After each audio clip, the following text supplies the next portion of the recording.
নমস্কার।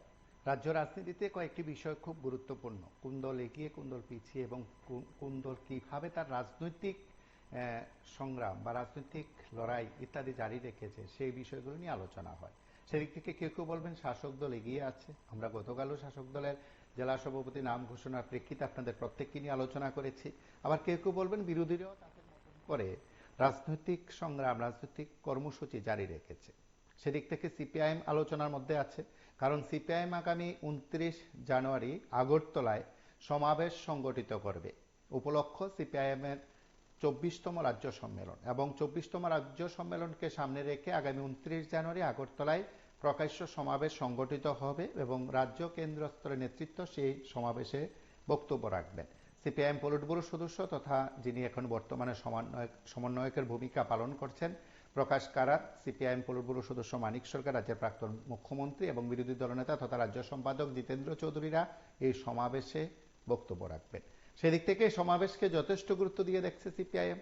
রাজ্য সম্মেলনকে সামনে রেখে রক্তদান শিবির হলো আজ, এবং সেই শিবিরে আগরতলার এই আয়োজনে উপস্থিত থেকে দুজনেই রাজ্য সম্পাদক জিতেন্দ্র চৌধুরী এবং সিপিআইএম পলিট ব্যুরো সদস্য মানিক সরকার দুজনেই আয়োজকদের ভূয়সী প্রশংসা করেন, রক্তদাতাদেরও উৎসাহ ধন্যবাদ জানিয়েছেন। সে সঙ্গে রাজ্যের রাজনৈতিক প্রেক্ষাপটে যেমন আলোচনা করেছেন, প্রতিক্রিয়া ব্যক্ত করেছেন, তার পাশাপাশি সম্মেলন কেন্দ্রিক কথাবার্তা বলেছেন। গোটা রাজ্যে সম্মেলনের বার্তায় বিভিন্ন জায়গায় কর্মসূচি, সমাবেশ, মিছিল ইত্যাদি সংগঠিত হচ্ছে সিপিআইএমের। সে সঙ্গে বামপন্থী ছাত্র সংগঠন এসএফআই-টিএসইউ এবং বামপন্থী যুব সংগঠন ডিওয়াইএফআই-টিওয়াইএফ ইতিমধ্যে বেশ কয়েকটি জায়গায় কর্মসূচি সংগঠিত করেছে। আগরতলা থেকে শুরু করে সাব্রুম সহ গোটা রাজ্যে কর্মসূচি সংগঠিত করে কার্যত বামপন্থী ছাত্র যুব সংগঠন তাদের মতন করে যে বার্তা, সেই বার্তা দেওয়ার চেষ্টা করেছেন। সিপিআইএম নেতৃত্ব বলছেন তারা ঘুরে দাঁড়াতে চায় কোন শক্তিতে, ছাত্র এবং যুব নেতৃত্বকে সঙ্গে নিয়ে। সেই বার্তাই যে সিপিআইএম নেতৃত্ব দিচ্ছেন তাকে আজ আমরা আলোচনার বিষয়বস্তু হিসাবে আপনাদের প্রত্যেককে নিয়ে আলোচনা করব। আপনারা প্রত্যেকে আপনাদের মতন করে কথা বলবেন। ঘুরে দাঁড়াতে চায় সিপিআইএম, সঙ্গী ছাত্র যুব। সেদিক থেকে আপনারা যে দৃষ্টিভঙ্গি থেকে এই অনুষ্ঠানে কথা বলতে চান অবশ্যই কথা বলবেন। কম সময়ের মধ্যে মূল বক্তব্য উপস্থাপন করবেন। আরও একবার অনুরোধ, শালীনতা শিষ্টাচার বজায় রাখবেন এই অনুষ্ঠানে, লাইভ অনুষ্ঠানে কথা বলতে গিয়ে, এবং আপনাদের যে রাজনৈতিক দৃষ্টিভঙ্গি সেটা অবশ্যই তুলে ধরবেন, তবে অন্যকে আঘাত দিয়ে নয়। এবং আপনারা এই অনুষ্ঠানকে বারবার আলোচনার মধ্য দিয়ে সমৃদ্ধ করছেন, তাতে আমরা দারুণভাবে খুশি, উৎসাহিত। এই আয়োজন আপনাদের প্রত্যেককে নিয়ে, আপনাদের প্রত্যেকের কথা বলার আয়োজন। অতএব আপনারা এই অনুষ্ঠানকে নিয়ে কেউ অপব্যবহার করবেন না, এই অনুরোধটুকু রইল। তার সঙ্গে আপনারা যারা আমাদের সঙ্গে কথা বলেন প্রতিদিন, তারা নানা জায়গা থেকে রাজনৈতিক দৃষ্টিভঙ্গিতে, রাজনৈতিক ভাবনায় বিষয়বস্তু উপস্থাপন করে কথা বলতে চান। আমরা আরও একবার বলি, প্রায় প্রতিদিন কোনো না কোনোভাবে রাজনৈতিক কর্মসূচির নিরিখে আমরা যখন আপনাদের সঙ্গে কথা বলি, আপনারা অনেকে আমাদেরকে বলেন যে আর কি কোনো বিষয় থাকে না। নিশ্চয়ই থাকবে, থাকে, অবশ্যই থাকে। বিগত দিনেও ছিল, আগামী দিনেও থাকবে। শুধু আমরা সময়ের নিরিখে কিছু কিছু বিষয় আপনাদের অনেকের অনুরোধে বা বলতে পারেন অনেকে বিশ্বাস করেন, অনেকে ভাবেন যে এমন একটি বিষয় নিয়ে কথা বলতে চান, সেদিক থেকে আমরা মূলত আপনাদের মতন আপনাদের প্রতি গুরুত্ব দিয়ে আমরা এই আলোচনায় অংশ নিই, আপনাদের প্রত্যেকের কথা শুনি। নমস্কার, কে বলছেন? আমি চট্টগ্রাম থেকে বলছি। হ্যাঁ বলুন।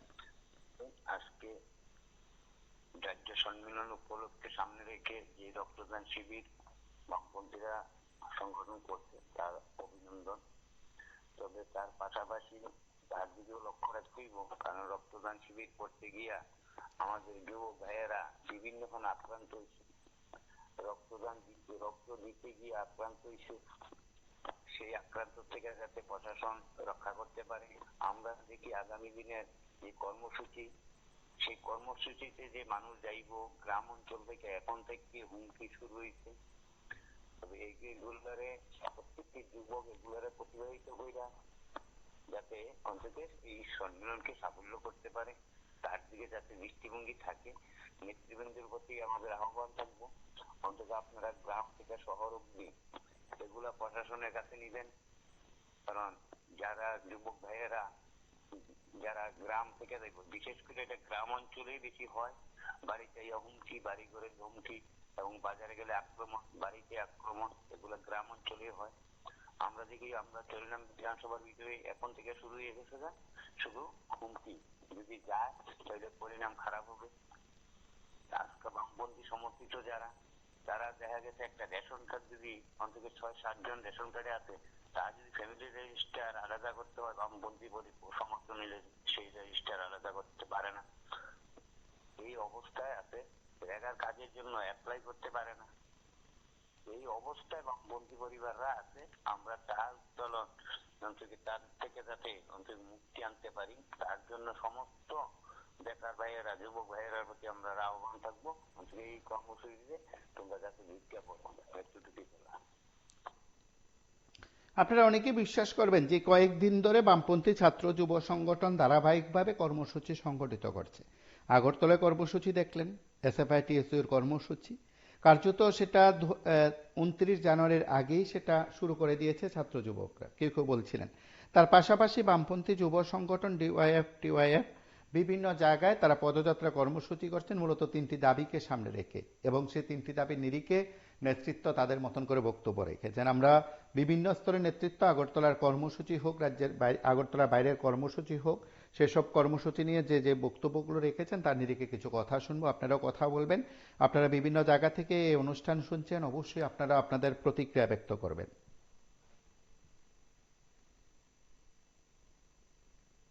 আমাদের রাজ্য সম্মেলন মানে হচ্ছে এটা রাজনৈতিক সাংগঠনিক উৎসব,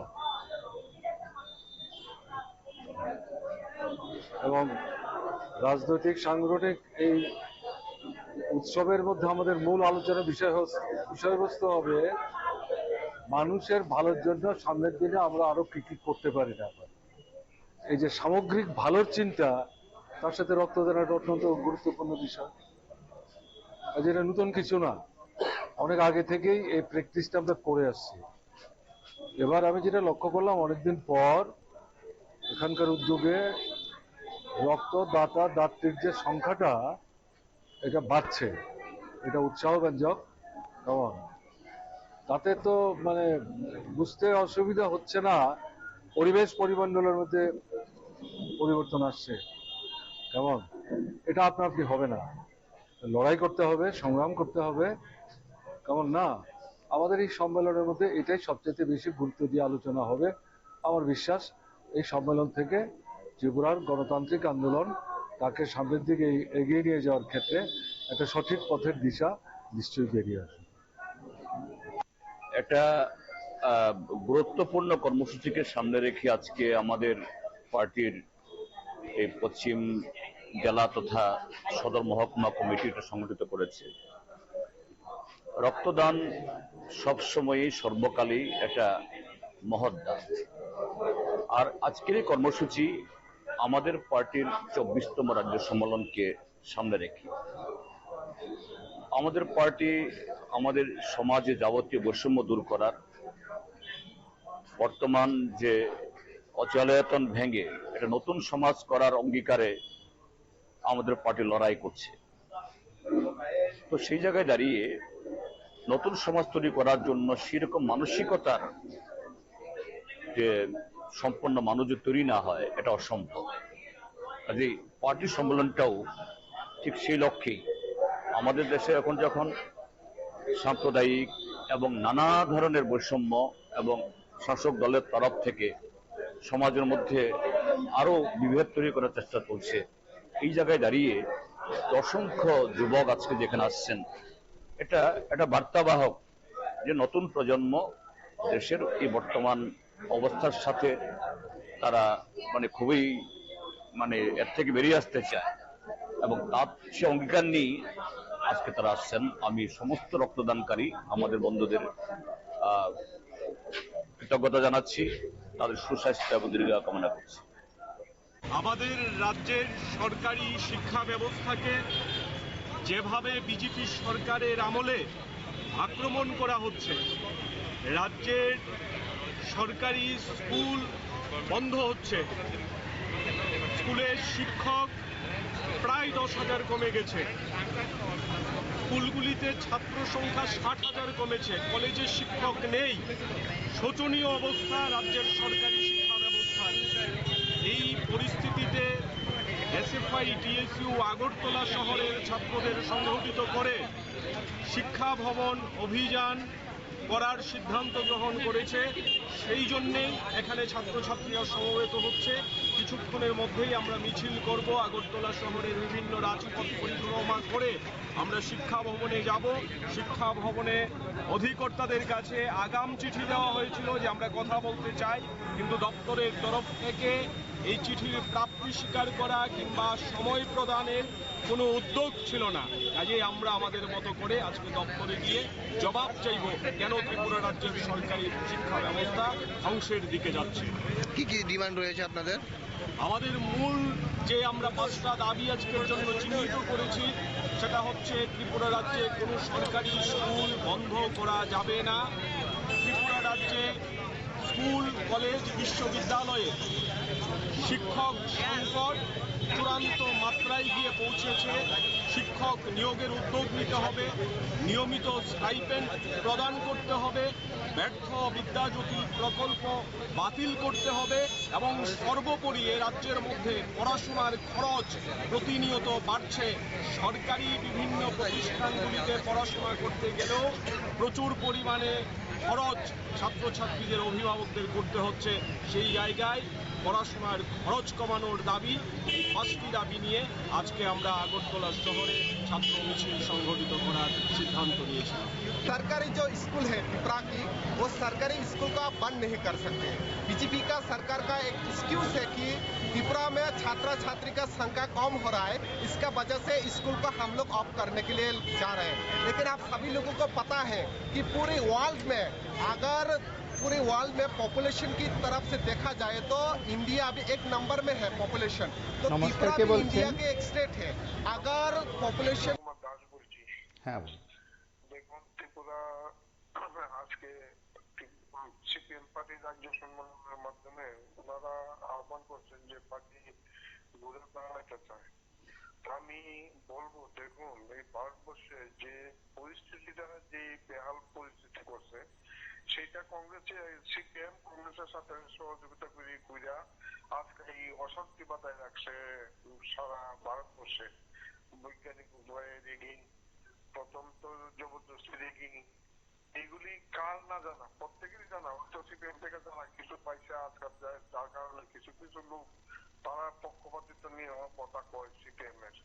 তবে এইটা দিয়া দেশের পরিবর্তন হবে না। এই পার্টিগুলি দিয়া, বিজেপি বলেন, কংগ্রেস বলেন, সিপিএম বলেন, কোন রকমের পরিবর্তন হবে না। কারণ এইটা তো সত্যি কথা যে কয়লা দুধ দিয়ে ধুলেও কলার ময়লা কিন্তু যায় না। তো পরিবর্তন ঘটতে গেলে ভোটার যারা, ভারতবর্ষের যারা মূল ভোটার, তারা ঘুরতে হইব। তারা যদি না ঘুরে, তারা যদি ওই পক্ষপাতিত্ব নিয়ে সিপিএম বালা, কংগ্রেস বালা, সেই বালা, তারা 35 বছর দেখবেন রাজত্ব করছে কংগ্রেস, সিপিএম টোটাল 25 বছর আর 10 বছর। কংগ্রেস কিন্তু কম করছে না, বিজেপি করতেছে 7 বছর। আপনি বলুন তো, আমি বুকে হাত দিয়া বলছি এবং তাদের নেতারা বলবেন বুকে হাত দিয়া সাংবাদিক সম্মেলন করে মানে বলার জন্য, ত্রিপুরাতে আপনি বাজে কথা ছাড়া ত্রিপুরাতে কয়টা তারা সিনেমা দাঁড়া করাইছে। আজকে যেমন মানিক সরকার বাবুরা, সিপিএম এর বিভিন্ন রকমের নেতারা মুখ খুলে কথা বলতে পারে। সিপিএম এটা তো একটা বিশাল জাতি, 17% 18% আমাদের তো মুসলিম জাতি, ওবিসি আছে প্রায় 30-25%। কয়টা ওবিসি নেতা দাঁড়া করেছে, তারা 35 বছরে কয়টা এসসি নেতা দাঁড়া করেছে। প্রতিদিন কি মানিক সরকারের মুখ দেখেই শুধু ভোট দেওয়া উচিত? এই জাতিগুলিরে ধ্বংস করছে সিপিএম। ওবিসি, এসটি, এসসি, মাইনরিটিকে বঞ্চন করছে। আপনি এসটি এর মধ্যে দেখেন একমাত্র চৌধুরী বাবু ছাড়া কজন আছে এসটি নেতা? শুধু এই কজন দিয়ে কি পার্টিটা চলবো? তারা কেন সমস্ত পার্টির সমাজ ব্যবস্থাটা পরিবর্তন করলো না সিপিএম কংগ্রেস? আজকে কংগ্রেসের মধ্যে দেখবেন এসসি নেতা পাইতেন, এসসির কোনো ভালো নেতা নাই, একটাও নাই। ওবিসিও পাইতেন না, মাইনরিটি পাইবেন না। এইটা দিয়ে এরা দেশ পরিবর্তন করবো, রাজ্য পরিবর্তন করবো, এটা বললেই হইলো। এরা তো মনোবাদী থেকে আরো বেশি খারাপ এই মানিক সরকাররা। এরা আরো খারাপ। দেশ এইভাবে উন্নতি হবে না। উন্নতি হলে ওনাদের হবে মানিক বাবুদের না হলে সুপুজে এয়ার কন্ডিশন বাড়ি অথচ নাম দেন কমিউনিস্ট নেতা। এইগুলি হলো কমিউনিস্ট নেতাদের মানসিকতা, একই মানসিকতা। ওই আর্যবাদী লোক, এরা ভারতবর্ষের ডুবানি চায়, এরা ভারতবর্ষ করতে পারবো না। 25 বছরে 75।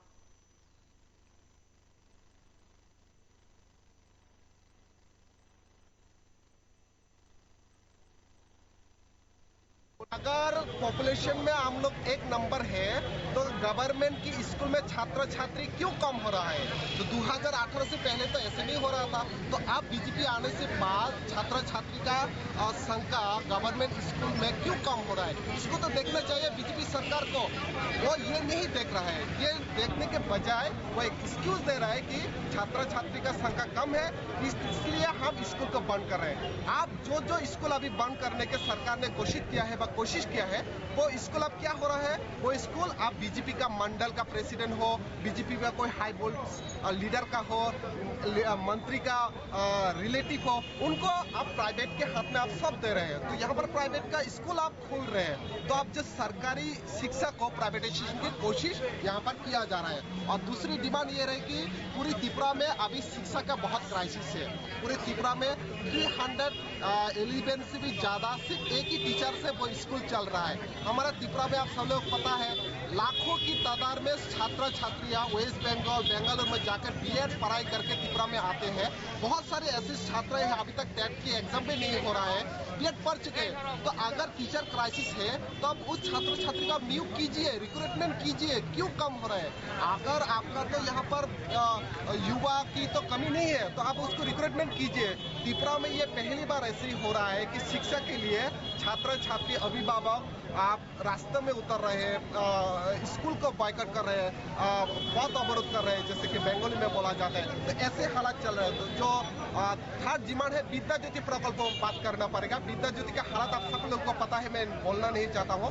आखिरी जो डिमांड है स्कॉलरशिप, आप सब लोग को पता है बीजेपी सरकार आने से बाद जो डबल इंजन के सरकार स्कॉलरशिप को दुगना करने की बात किया गया था। लेकिन आज क्या हो रहा है, ST SC OBC उन लोगों का स्कॉलरशिप दुगना तो दूर की बात कम हो रहा है। जहाँ पर मेडिकल स्टूडेंट NIT का स्टूडेंट 67 स्कॉलरशिप मिलता था, आज उनको 40,000 मिल रहा है। तो ये हालत है। तो स्कॉलरशिप टाइम में देना चाहिए।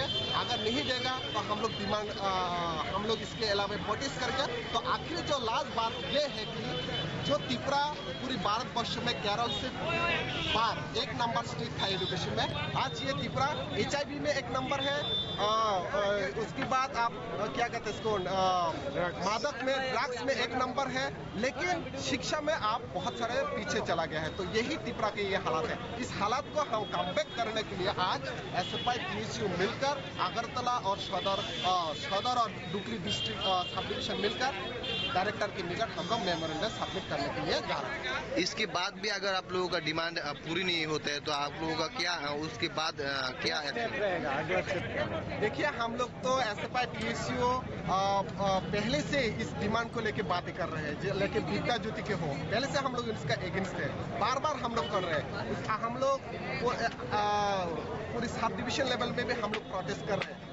आज हम लोग जो डिमांड रखे हुए हैं, इस डिमांड को अगर ट्राइबल एजुकेशन डिपार्टमेंट नहीं माना तो हम लोग का ये प्लानिंग है कि इसकी तरफ से या फिर इसके खिलाफ आवाज उठाने के लिए पूरी त्रिपुरा की जो स्कूल है, यहाँ पर छात्र छात्री कॉलेज यूनिवर्सिटी का हम लोग एकत्रित करेंगे और DM के पास जाएंगे डिस्ट्रिक्ट में और सब डिविजन लेवल में हम और भी जोरदार छात्र आंदोलन करने के लिए हम लोग तैयारी कर रहे हैं। সর্বস্তরের গণতন্ত্রপ্রিয় শুভবুদ্ধি সম্পন্ন মানুষ এই লড়াইয়ের পক্ষে আপনারা নামুন, রাস্তায় নামুন, লড়াইয়ের পক্ষে আপনারা দীর্ঘ করুন এবং যে লড়াই আমরা শুরু করেছি এই লড়াই রাজ্য সরকারের বিরুদ্ধে, তাদের নীতির বিরুদ্ধে, তাদের মানুষ গণার যে কর্মসূচি এই কর্মসূচির বিরুদ্ধে তার হাত থেকে রাজ্যের জনগণকে রক্ষা করবার জন্য এই লড়াইয়ে আগামী দিনে সর্বস্তরের মানুষ আপনারা রাজনীতির রং ভেদাভেদ ভুলে গিয়ে এই লড়াইয়ে আপনারা সামিল হবেন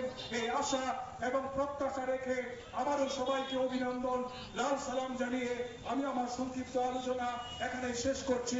ইনকলাব জিন্দাবাদ। এই কথা বলে সাংবাদিক সম্মেলন করছেন, কিন্তু দিনের পর দিন, মাসের পর মাস, বছরের পর বছর অতিক্রম হয়ে যাচ্ছে, অথচ এই শূন্য পদগুলোতে লোক নিয়োগ করা হচ্ছে না। 2022 সালে টেট পরীক্ষার যারা পরীক্ষার্থী ছিলেন তাদের নিয়োগ বন্ধ হয়ে আছে। এমবিবিএস পাশ করার পর আমাদের ত্রিপুরা রাজ্যের ছেলেমেয়েরা চাকরির জন্য হন্য হয়ে ঘুরছেন, সরকার চাকরির ব্যবস্থা করতে পারছেন না। আরক্ষা দপ্তর থেকে শুরু করে, এগ্রিকালচার দপ্তর থেকে শুরু করে সমস্ত দপ্তরগুলোতে নিয়োগ প্রক্রিয়া বছরের পর বছর ঝুলিয়ে রাখা হচ্ছে। আর এই সময়ের মধ্যে অনেক বেকার বয়স উত্তীর্ণ হয়ে যাচ্ছেন। 2 বছর 3 বছর ধরে নিয়োগ প্রক্রিয়া ঝুলিয়ে রাখার ফলে তাদের যে সরকারি চাকরি পাওয়ার আশা, এই আশা তারা আশাহত হচ্ছেন, আশাভঙ্গ হচ্ছেন। একটা অদ্ভুত পরিস্থিতি এখন আমাদের ত্রিপুরা রাজ্যের মধ্যে কায়েম হয়েছে। আর অন্যদিকে আমরা দেখছি আমাদের রাজ্যের যুব সমাজ যেন তার কর্মসংস্থানের সমস্যা নিয়ে, তার প্রতিদিনকার জীবন যন্ত্রণা নিয়ে আমাদের রাজ্যের যুব সমাজ যেন ঐক্যবদ্ধ হতে না পারেন, লড়াই আন্দোলনে সামিল হতে না পারেন, সরকারের বিরুদ্ধে তারা খুনের বহিঃপ্রকাশ ঘটাতে না পারেন, তার জন্য পরিকল্পিতভাবে আমাদের রাজ্যের যুব সমাজকে নেশার সাম্রাজ্যে, নেশার সাগরে ভাসিয়ে দেওয়ার চেষ্টা করা হচ্ছে। আজকে আমরা লক্ষ্য করছি আমাদের রাজ্যের বিভিন্ন মহকুমাগুলোতে বিলাতি মদের লাইসেন্স দেওয়া হচ্ছে, অথচ সরকারি স্কুল বন্ধ করে দেওয়া হচ্ছে প্রয়োজনীয় শিক্ষকের অভাবে। কিন্তু পাড়ায় পাড়ায়, আনাচে কানাচে বিলাতি মদের লাইসেন্স দেওয়া হচ্ছে। সদ্য সমাপ্ত যে বিধানসভার অধিবেশন, এই বিধানসভার অধিবেশনের মধ্যে আমরা দেখলাম গত নমস্কার, কে বলছেন? প্রায় 391 জন মানুষ মারা গেছে। হ্যাঁ বলুন। দীর্ঘ 25 বছরে বাম সরকারের যে ভোট ত্রুটিগুলি ছিল সেগুলিকে তুলে ধরে বর্তমান শাসক দল ওনারা জনমত তৈরি করেছিলেন। তাই জনগণ 2018 সরকার পরিবর্তন করেছিল। এখন মনে করুন 7 বছরের সরকারে যদি তখন কিন্তু মানে ভোট ত্রুটি ধরে ওনারা কি করবেন সেগুলিও প্রতিশ্রুতি দিয়েছিলেন, যদিও কতটুকু বাস্তবায়িত হয়েছে এটা জনগণ জানে। তো এখন ওনারা দেখছে ঠিক আছে, এখন দেখছি বিরোধীদের মধ্যে মানে বামপন্থীরা প্রায় দিনে দেখছি মানে ওনারা স্বাধীনভাবে ওনাদের দলীয় কার্যক্রম করছেন। এটা ভালো লক্ষণ, গণতন্ত্রের জন্য ভালো। এখন 7 বছরের সরকারের যে ভুল ত্রুটিগুলি আছে সেগুলি তুলে ধরে যদি জনমত তৈরি করতে পারেন। তারপরে দেখলাম আপনাদের মিডিয়াতে মানে তরুণ প্রজন্ম, যুবক প্রজন্ম দেখলাম দীর্ঘলাভ, হয়তো ওনারা ভুল পথে গিয়েছিল। মানে জোট সরে গেছে অনেক আছে, 3টা জোট চলছে রাজ্য সরকারের। ওনারা হয়তো আবার ওনারা চাওয়া পাওয়া পূর্ণ হয় না, আবার ওই জায়গায় এসে পড়েছে। নাহলে এই সময় এত যুবক যুবতী তরুণ প্রজন্ম কিভাবে আসে? এগুলো যদি পদ্ধতিগুলো সঠিকভাবে তুলে ধরে জনমত তৈরি করতে পারেন এটা ভালো। কিন্তু ওনারা যদি মনে করুন সরকারে আসুক বা এডিসিতে আসুক, ভিলেজ কাউন্সিলে আসুক, যে কোনো জায়গায় ওই পরিস্থিতিগুলো যেন জনগণের কাছে তুলে ধরা হয়। বিদ্যালয় বন্ধ হয়ে যাচ্ছে, ওই বিদ্যাজ্যোতি প্রকল্প চালু হয়ে গেল প্রায় 2-2.5 বছর হয়েছে। এগুলো রাজ্য হয়ে যাবে। ওনারা কি করবে জনগণের জন্য যদি আসতে পারে বা জিততে পারে, শাসন ক্ষমতা আসতে পারে, এগুলিও আশেপাশে বলা প্রয়োজন। যেটা মানে স্বাধীনভাবে বিরোধিতা করা গণতন্ত্রের পক্ষে শুভ বলে মনে করি। ওনাদের মধ্যে তরুণ প্রজন্মের মানে কি বলবো যোগদান একটা লক্ষণীয় বিষয় আমার কাছে ব্যক্তিগত ভাবে। সেদিনও দেখলাম মানে দীর্ঘ বেশ কিছুদিন ধরে তাদের কার্যক্রম স্বাধীনভাবে করতে পারছি। সেটাই বলবো। ধন্যবাদ।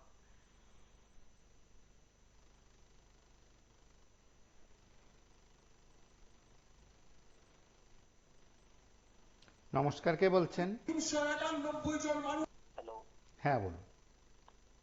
হ্যালো, লাইভে আছেন, কথা শোনা যাচ্ছে।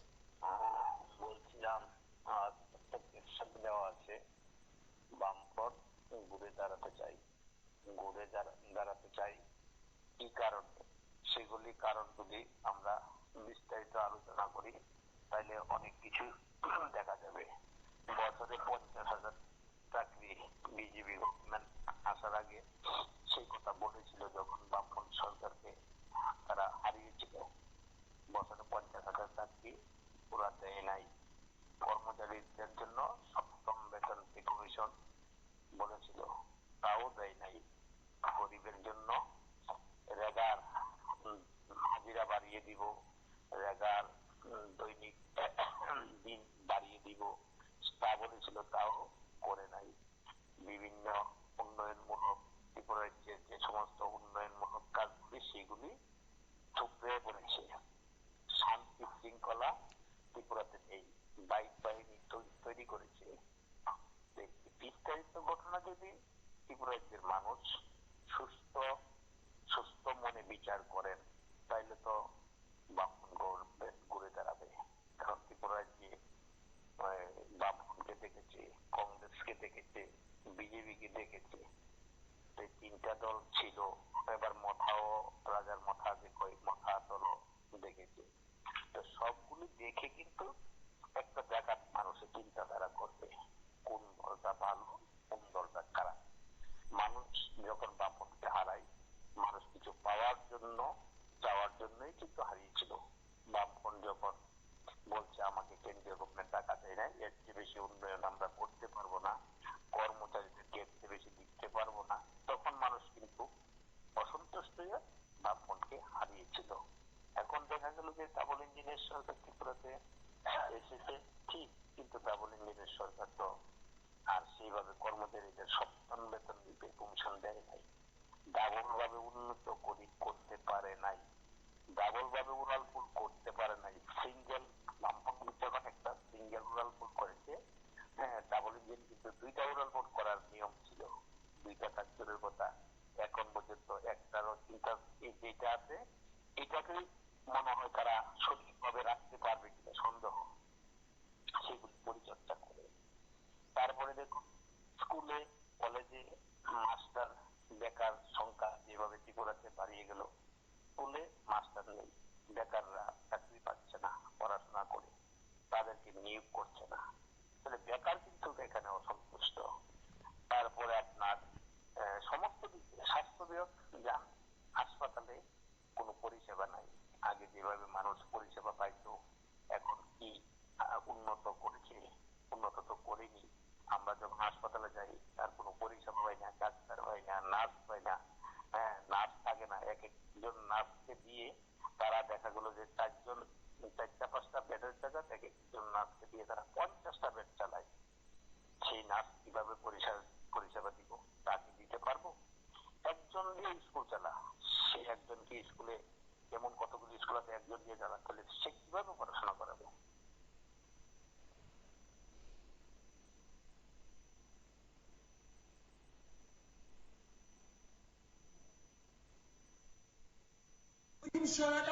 জন মানুষ মারা গেছেন এইডসে আক্রান্ত হয়ে।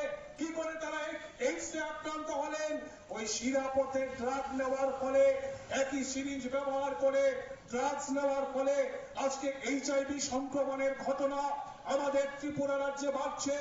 আগরতলার বনেদি স্কুলের ছাত্রছাত্রীরা HIV রোগের শিকার হচ্ছে এবং পর্যায়ক্রমে আপনি দেখবেন 2021 সাল থেকে আজকে 2025 সাল প্রতি বছর এইডসে আক্রান্ত রোগীর সংখ্যা আমাদের ত্রিপুরা রাজ্যে বেড়েই চলছে। সরকারের কোনো উদ্যোগ নেই এই আজকে রক্ষা করবার জন্য। রাজ্যের মুখ্যমন্ত্রী সরকারি অনুষ্ঠানে দাঁড়িয়ে ঘোষণা করছেন এখন আমাদের রাজ্য সরকারের প্রায়োরিটি হচ্ছে আমাদের রাজ্যের 8টি জেলায় 8টি নেশা মুক্তি কেন্দ্র আমরা তৈরি করব। কোথায় কর্মসংস্থানের ব্যবস্থা করার কথা, কোথায় স্কুলগুলিতে শিক্ষক নিয়োগের উদ্যোগ নেওয়ার কথা, তার পরিবর্তে রাজ্যের মুখ্যমন্ত্রী বলছেন আমাদের প্রায়োরিটি হচ্ছে আমরা নেশা মুক্তি কেন্দ্র তৈরি করব। কারণ নেশার সাগরে আমাদের রাজ্যটাকে ভাসিয়ে দেওয়ার চেষ্টা হচ্ছে।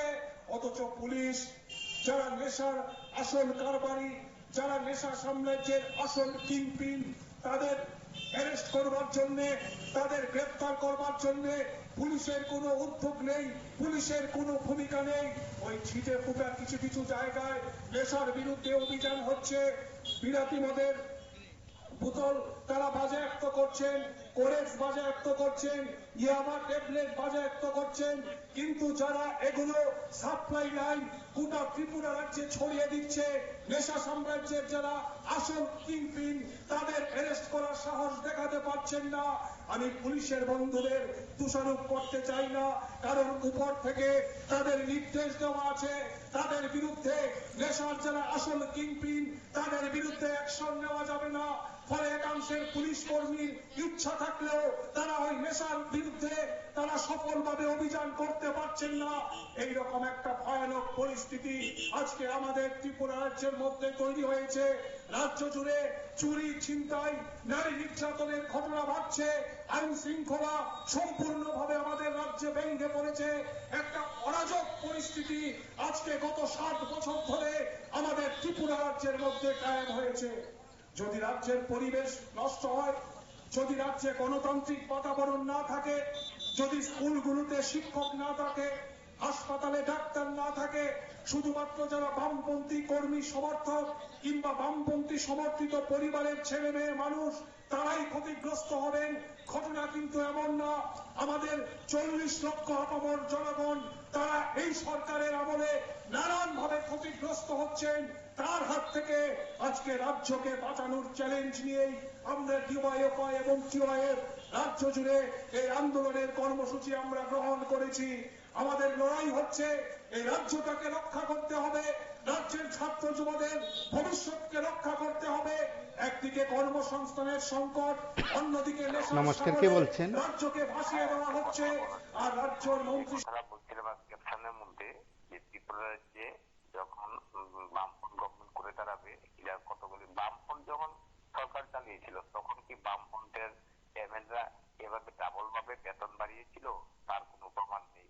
বেতন বাড়ছে কিন্তু এইভাবে বেতন বাড়ায় না। তারা যেভাবে বেতনটা নিজেদের, তারাকে আমরা ভোট দিয়ে পাস করালাম, তারা নিজের বেতনটা নিজেই বাড়িয়ে নিল। অথচ দেখা গেল যে কর্মচারীকে ঠিকভাবে দিয়ে পর্যন্ত দেওয়া হচ্ছে না। হ্যাঁ, তাইলে এই সরকারটা কিভাবে থাকবে? থাকতে পারবে না। আর দেখবেন রাস্তাঘাটে শুধু পোস্টারিং পোস্টারিং, লক্ষ লক্ষ কোটি কোটি টাকার পোস্টারিং।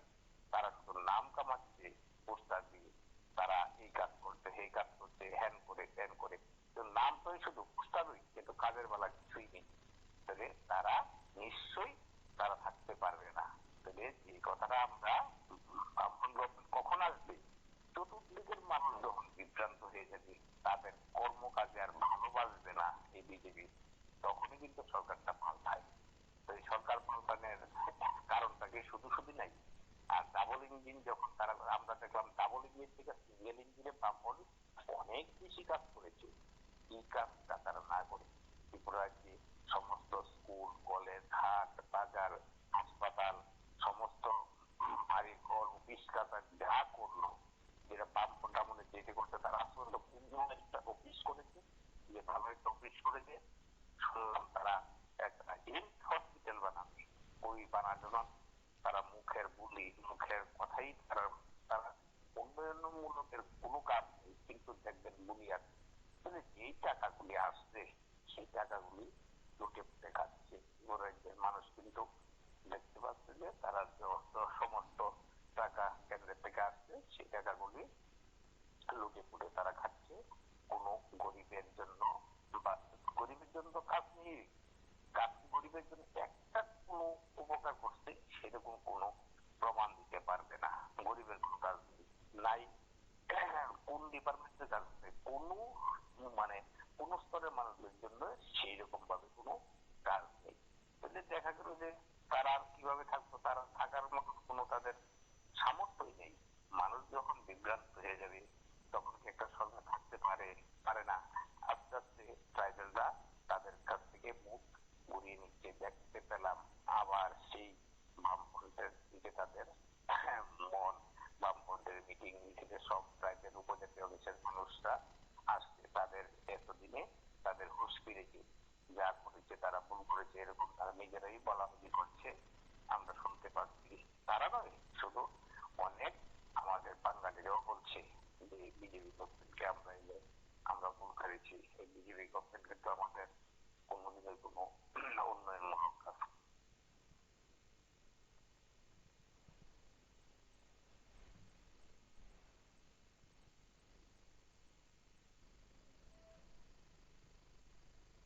হচ্ছে, আর রাজ্যের মন্ত্রিসভার সদস্যরা এমএলএ বিধায়করা তারা ব্যস্ত আছেন খেলা মেলা আর জলসা নিয়ে, এসব করে রাজ্যের মানুষের মস্তিষ্কটাকে তাদের ডাইভার্ট করে দেওয়ার চেষ্টা করা হচ্ছে। সুতরাং এই শাসকের রক্ত চক্ষুকে উপেক্ষা করে, শাসকের ভয় ভীতি হুমকিকে উপেক্ষা করে এই কর্মসূচিগুলিতে যুবজন দারুণভাবে উপস্থিত হচ্ছেন তাদের জীবন যন্ত্রণার হাত থেকে মুক্তি পাওয়ার জন্য ক্রমশ ঐক্যবদ্ধ হয়ে লড়াই আন্দোলনকে আরো তেজি করবার শপথ গ্রহণ করছেন এই কর্মসূচির মধ্য দিয়ে। আমরা এই মুহূর্তে ত্রিপুরার মানুষ একটা অদ্ভুত অবস্থার মধ্য দিয়ে আমাদের রাজ্যটাকে চলতে আমরা দেখছি। কি সেই অদ্ভুত অবস্থা? অদ্ভুত অবস্থা হচ্ছে, আপনি চিকিৎসার জন্য যদি হাসপাতালে যান, দেখবেন হাসপাতালের মধ্যে প্রয়োজনীয় চিকিৎসক নেই, হাসপাতালের মধ্যে নার্সের সংকট, প্রয়োজনীয় স্বাস্থ্যকর্মীর সংকট, হাসপাতালগুলোতে যে ঔষধের ব্যবস্থা থাকার কথা ছিল সেই ধরনের প্রয়োজনীয় ঔষধপত্র পাওয়া যাচ্ছে না। আপনি সরকারি বিদ্যালয়ে ছেলেমেয়েদের পড়াশোনা করতে পাঠান, দিনের শেষে ছেলেমেয়েরা স্কুল থেকে বাড়ি ফিরে এসে অভিভাবকদের কাছে প্রশ্ন করেন, আমাকে কোন বিদ্যালয়ে তোমরা পড়াশোনার জন্য পাঠালে? এই বিদ্যালয়গুলোতে তো একটা দুটার বেশি ক্লাস হয় না, দুপুরের পর বিদ্যালয়গুলোতে আর কোনো ক্লাস হয় না।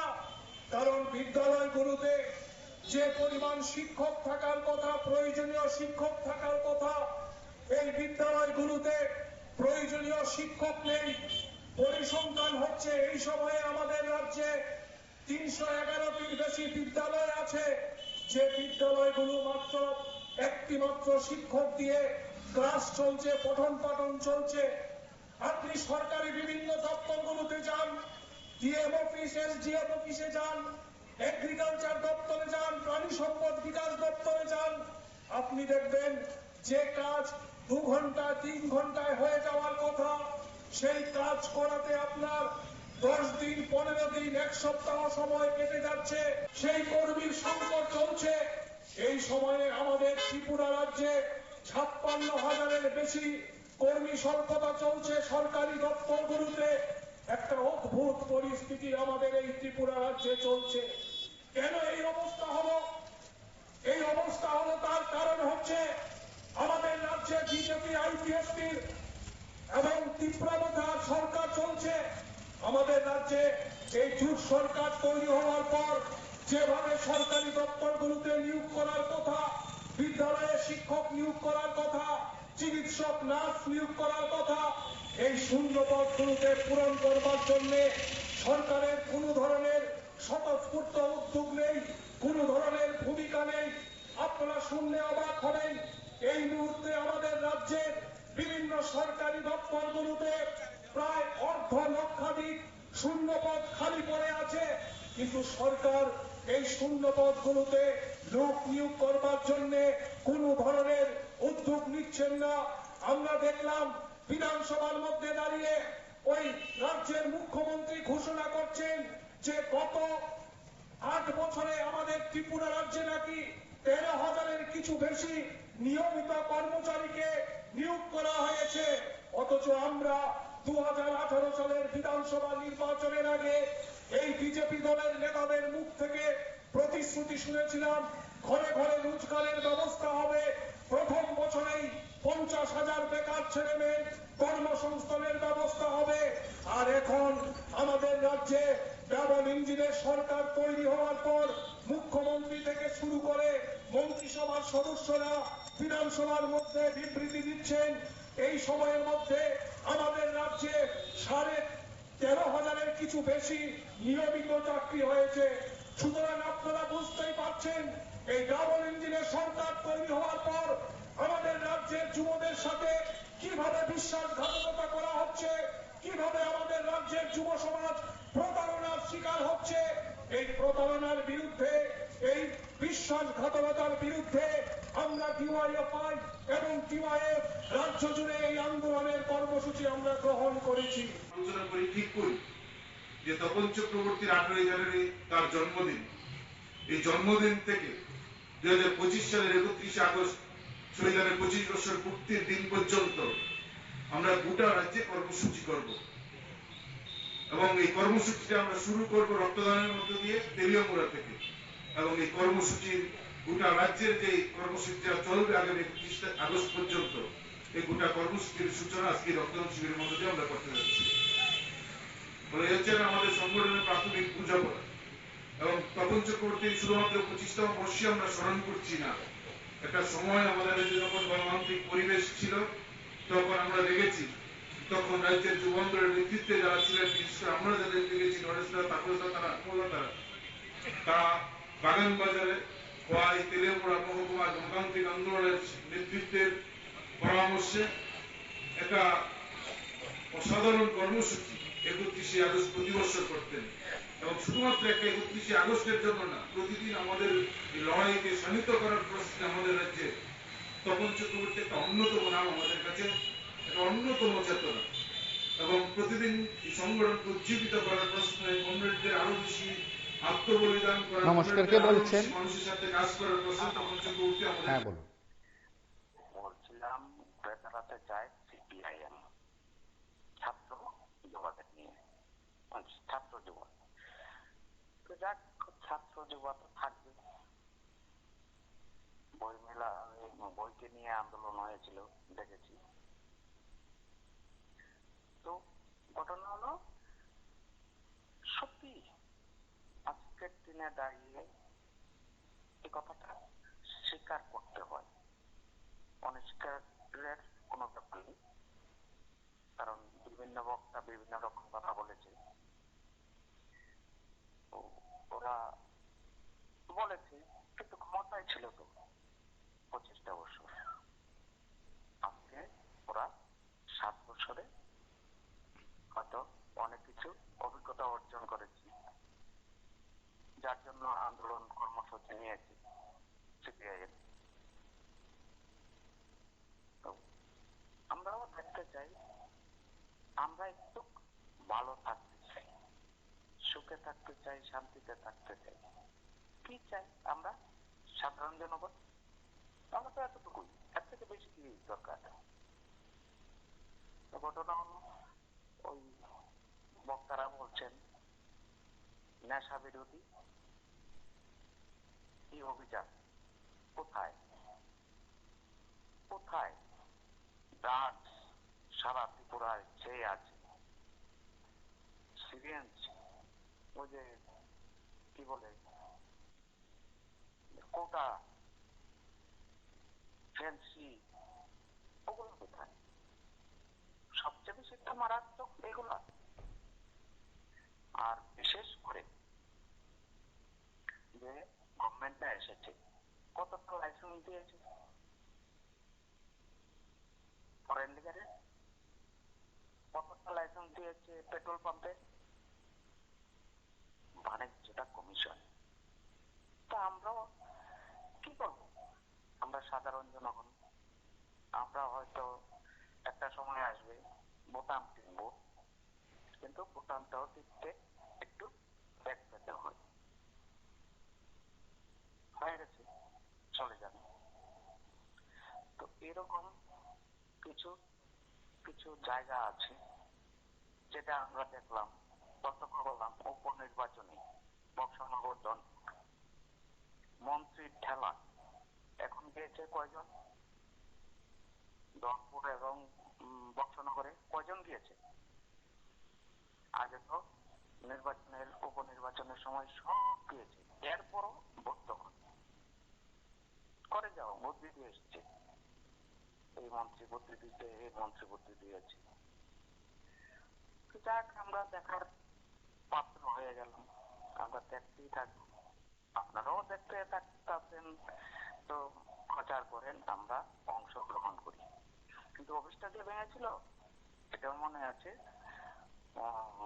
সংবাদপত্রটা যে বন্ধ করেছিল কোন সরকার, এটাও মনে আছে।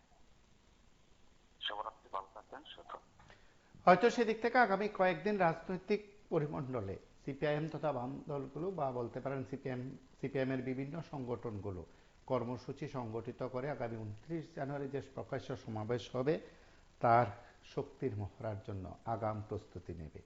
তারপর 29 থেকে 31 জানুয়ারি সিপিআইএম এর রাজ্য সম্মেলন। সেদিক থেকে আগামীর দিশা কিভাবে ঠিক করবেন জিতেন্দ্র চৌধুরী, মানিক সরকাররা, সেটা সময় বলবে। আজ এ পর্যন্তই। নমস্কার, শুভরাত্রি।